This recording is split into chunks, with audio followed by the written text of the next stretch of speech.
Okay, so today's lesson is going to be about writing stuff from radical to rational exponents. This is section 6.1. So we're going to go from radical form to exponential form.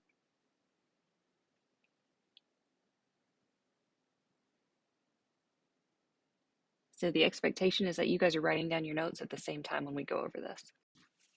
Okay, so radical form means that you actually have a radical symbol and you have something underneath of it. We're going to call this b, and it's going to have two other pieces with it. So there's going to be a number that sits out on top.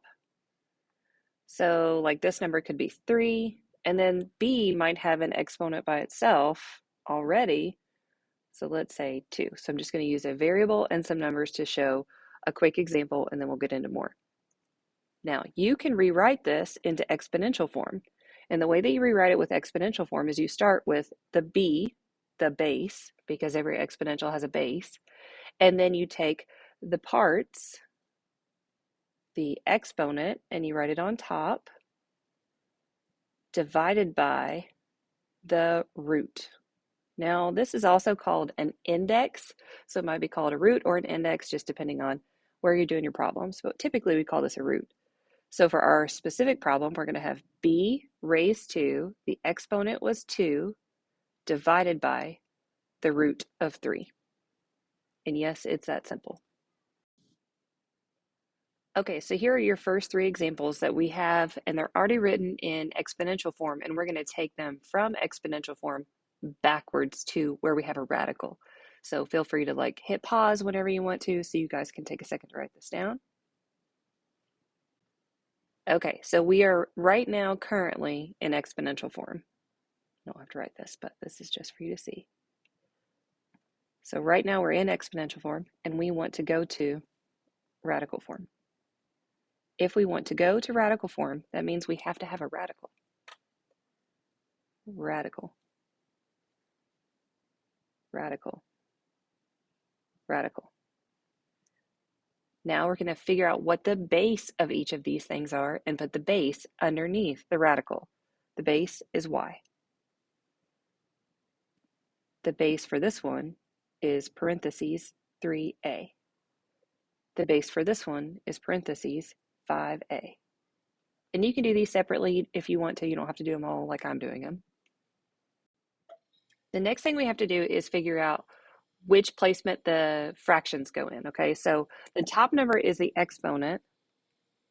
The top number is the exponent, and then the bottom number is the root. Now let me tell you a quick way to remember root goes on the outside. The reason the root goes on the outside is roots are in the bottom of plants. So this is our little plant stand right here. So that means a 2 is going to go out in the front because 2 was the root of the problem. And then 5 is the exponent. So root on the plant stand and 5 as the exponent. The next one, 5 is our root. It's on the bottom. And 4 is our exponent. Next one, root is on the bottom. So that's 3. And then 5 is the exponent. So once you have these made, then you're going to look to see if you can simplify them at all.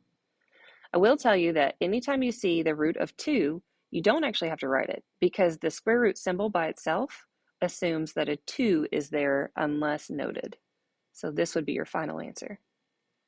For the second one, we've got a 5th root. That's got to stay there. But we're going to use our exponent properties to simplify this expression. So we need to do 3 raised to the 4th power, and you guys can do that on your power chart. 3 raised to the 4th power is 81. And then a raised to the 4th power is a to the 4th. Then the last one, the third one, 3 has to stay there because it's not 2. If it was 2, it wouldn't have to stay. Then we're going to use our power chart. 5 to the 5th power is 3,125. And then a to the 5th power is a to the 5th power. So here's a couple quick ones. So this is question number 4. We have p to the 1/2 power. So this is like what we talked about before. We've got a radical because we're going from exponential to radical form. P is our base. And remember, the top number is the exponent and the bottom number is the root. Since this root is 2, technically you could write it, but you don't have to. And then 1, you could write it, but you don't have to. So this can be your final answer. This is simplified, has all the pieces that we need. It wouldn't be wrong if you included these two things, but it would just be a little extra. So if you have an exponent of 1, you can, or you don't have to write it. If you have a root of 2, you can, but you don't have to write it. Okay, so now we're going to go the other direction. Now we're going to be given the radical, and we're going to go to exponential.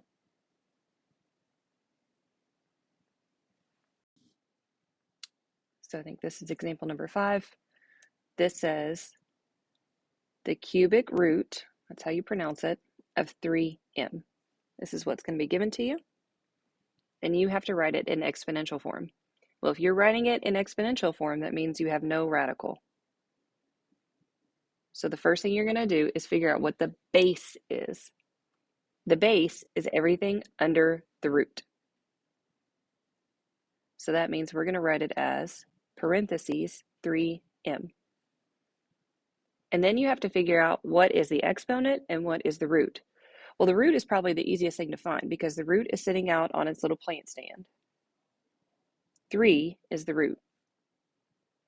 If you didn't have any special exponents listed out, then that means the exponent is invisible, which means the exponent is just 1. So you do have to have an exponent of some type and a root of some type.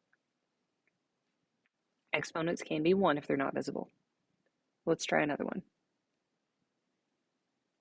We have the cubic root of 10x squared y cubed.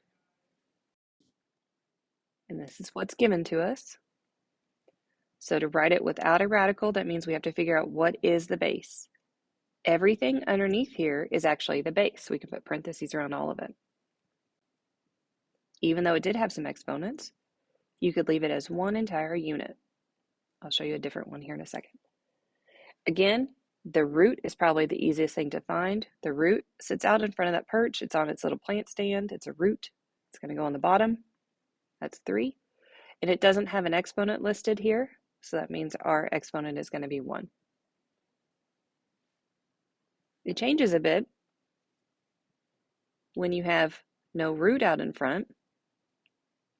Then you have stuff underneath. So we've got square root of 10p. This is what I mentioned a minute ago.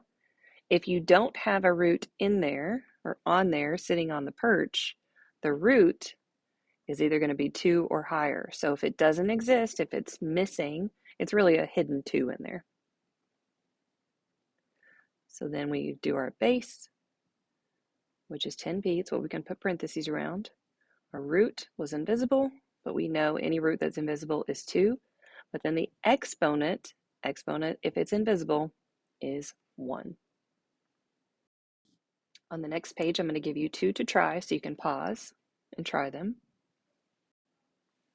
So question number 8 is the square root of 5x to the 4th. And question number 9 is the square root of m to the 5th. So just try to pause it real quick and see if you can write it in exponential form. Hopefully you did pause. So this one, again, we've got our base. We can write. And then we have to do root over exponent. This one doesn't have anything out in front, which means it's 2. And then we had only an exponent of 1 because we could contain that quantity there. So 1/2. Next one, we can put parentheses around everything that's the base. Whoops, well, I was writing 5 early. M to the 5th. Then you have to look for the root. It's sitting out here on our little plant stand. Nothing is visible, which means it is a 2. The exponent, we don't really have an exponent there, so that means it's a 1. So you just have to keep those rules straight. Hopefully you got that right. Moving on to simplification. So these problems we want to rewrite and then we want to simplify. So 10. This is 3 radical b 12. It's in radical form. We want to get it into exponential form so we can simplify. Now in this problem, we actually do know an exponent and we know a root.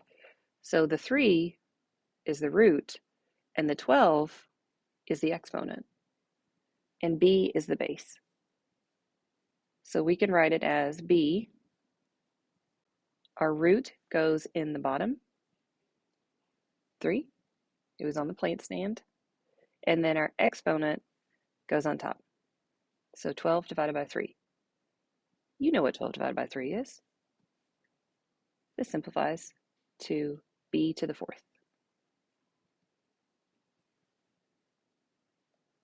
Number 11, we've got the cubic root of a to the 9th, b to the 6th. We are going to rewrite it and then simplify. So now we have 2 variables and 2 bases.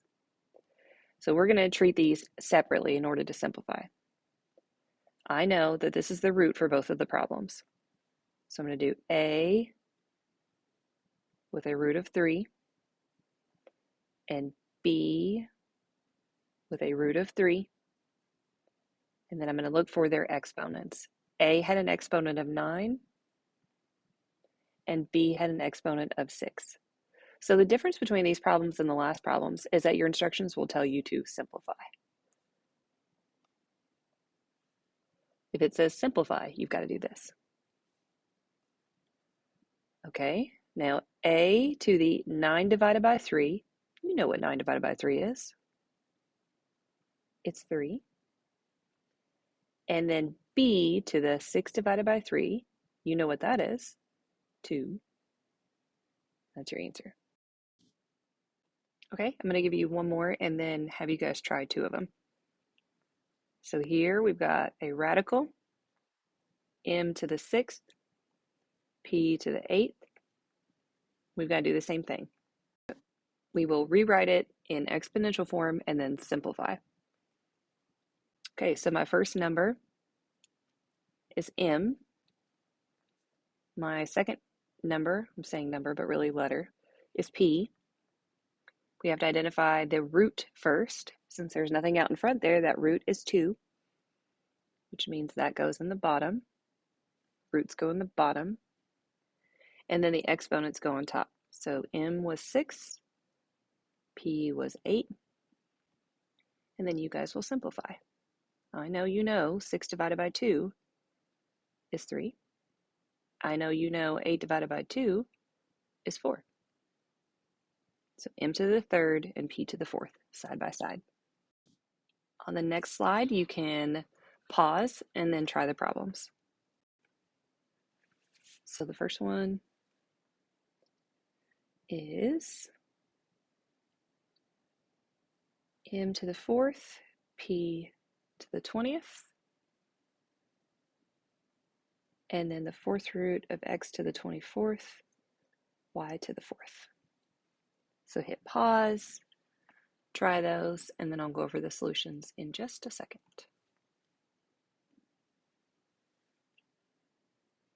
Okay, you got to switch them so you can simplify. So that means you need to have your base written for both. Decide what the root is. In this case, the root is whatever's on the plant stand. Nothing's there, so 2 is invisible. And then we've got our exponent of 4 and our exponent of 20. So that would give me m squared and then p to the 10th when you simplify. Our base of x, our base of y. We have to look for our root on the plant stand. 4 goes in the bottom because roots go in the bottom. exponents go on top. I know you know that 24 divided by 4 is 6, and that 4 divided by 4 is 1. You don't really have to write it. You can just leave it like this. It's not wrong, but you don't have to write it. That's it.